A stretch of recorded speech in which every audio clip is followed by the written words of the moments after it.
وعباد الرحمن الذين يمشون على الأرض هونا وإذا خاطبهم الجاهلون قالوا سلاما والذين يبيتون لربهم سجدا وقياما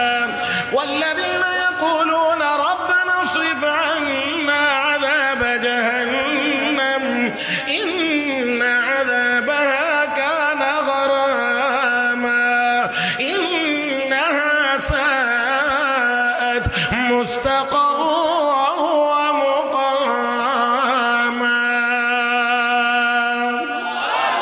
ওই আল্লাহর কিছু প্রিয় বান্দা বান্দি আছে যারা রাতের শেষ ভাগে ঘুমায় না। আমি যদি বলি এই বাংলাদেশে শেষ রাত্রে ঘুমায় না,